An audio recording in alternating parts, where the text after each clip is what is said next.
Em đá chơi đi, anh đá dưới nhá. Tặng xem với anh đá 3 triệu xu ở 3 đấy. Bắt đầu thì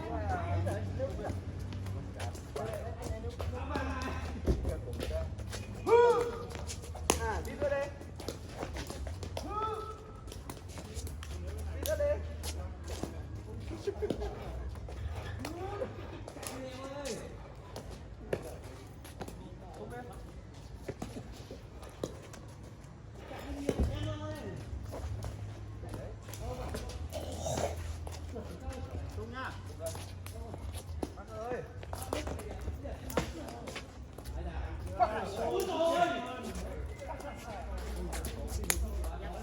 Cứ để nó bác có vít nhiều chân luôn nhé. Cho bác có vít mà lên lớn. Cứ để nó chơi nhiều. Thoải mái. Anh là sao nhiều? Có anh rồi em phải chưa? Ôi. Một. Không chứ? Có em đấy.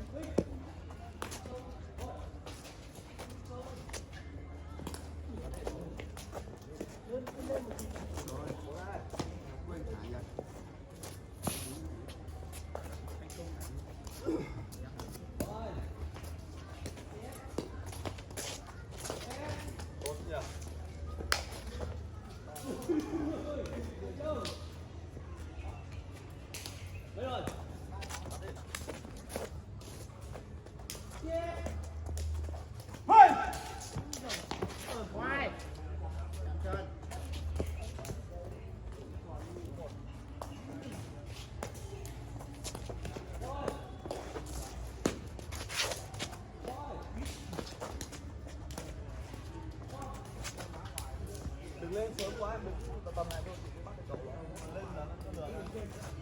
Em vẫn nghĩ một chỗ để nó đá xong mình ăn đá luôn rồi này. Không vậy nhưng rồi đây. Chứ em mà đoán trước toàn nhập chỗ nó đá có đoán.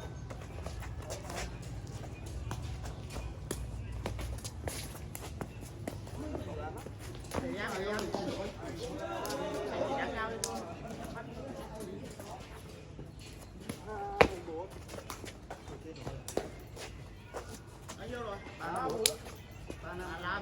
35 à?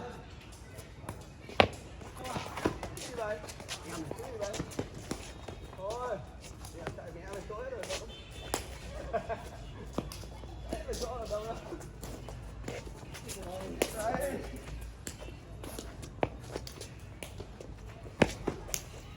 Cái gì vậy?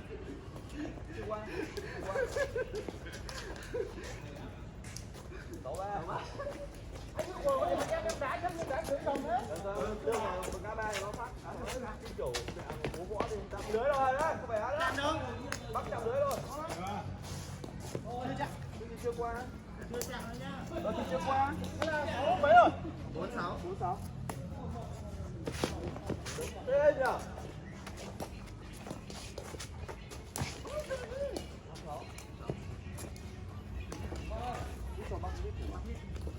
Không sợ. 2. 5. Nhiệt nhá.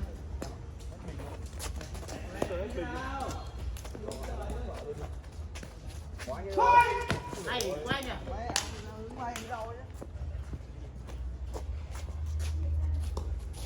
8 năm. Đi thôi, đi thoải mái đi. Sợ lắm. Bắt không sợ. Ăn rồi đấy. Ôi giời ơi. Trời lát ma. Sau nó mới nhảy thằng đưa thật qua lưới đưa thằng dáng thì thôi không chơi xấu. Đá các bạn. Ai chơi cầu doa ở đây. Đồn qua đây. Để anh. Đấy rồi. Đấy rồi. Phải lắm. Thôi đâu, bao nhiêu đi. 7 8. 7 phút chết rồi. 7.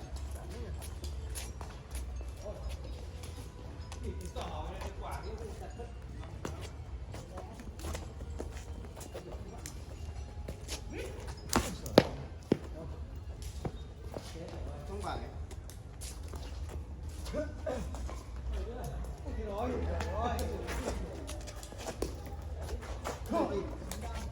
Rồi.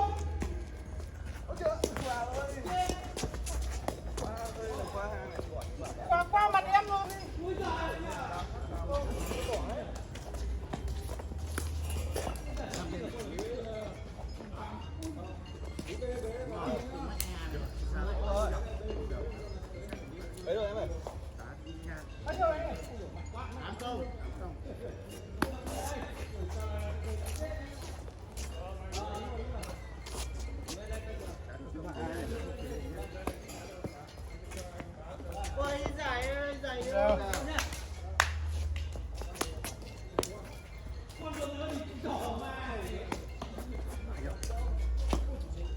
Qua lưới rồi, qua. Chưa. Một câu à? Đúng không? Một câu.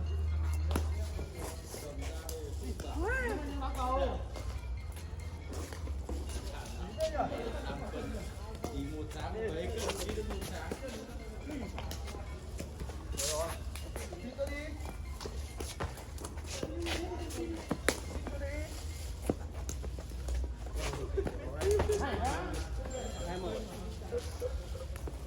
Cầu biết thoải mái, anh thích biết mà.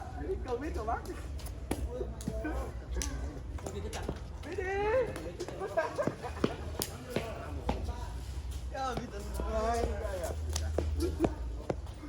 Biết đi. Biết đi. Ôi, điệu đi. Mấy rồi? Hai ba. Ba hai nữa cũng quả rồi. Ừ, hai ba đây họ phát thì hai ba.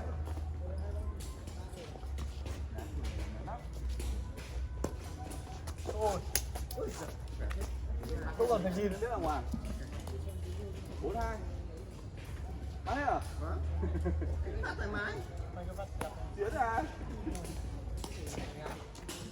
Ôi trời ơi, trời quá ơi.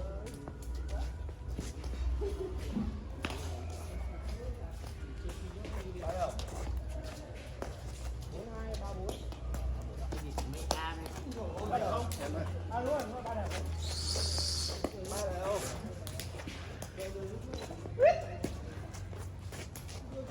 Quá đi. 3.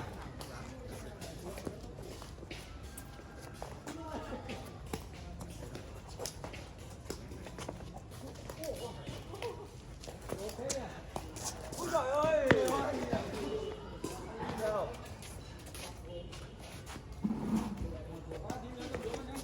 Tốt. Ôi trời ơi. 5-4.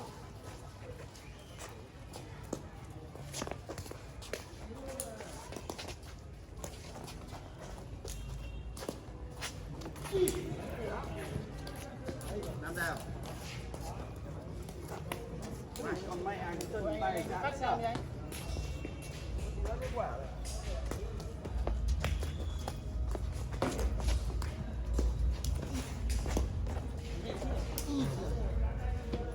Có không à?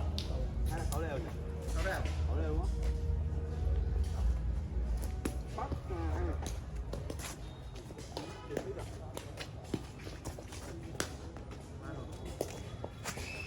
Một lắm rồi.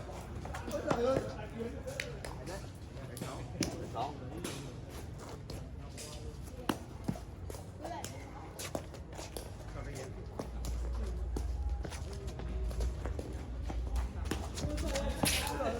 Để anh được. Anh cái bạch chạy đến đâu rồi?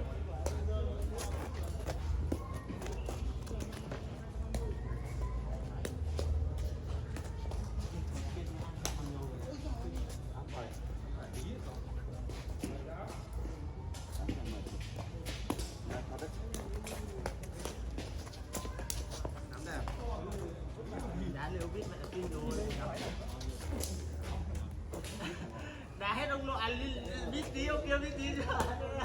4 chạm cho nó thích. Ngoài. Sẵn xe ngang ngửa chứ không? Bao nhiêu? 8. 8.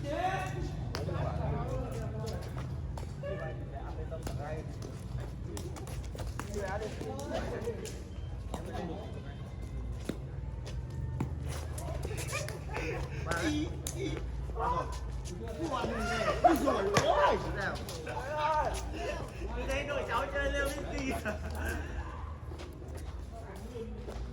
Con chết này. Ngoài sao? Ngoài. Ngoài sao? Đấy là cái gì thật. Thắng trận lêu biết này là oai lắm đấy. Mai nhớ đăng cái video lên. Mai nhớ đăng cái video lêu biết này đấy. Mai nhớ đăng cái video lêu biết này. Quay em chụp là lêu biết này cái. Anh bác mới trứng đá em mới thành. Cái này. Thành đá. tí gì kìa.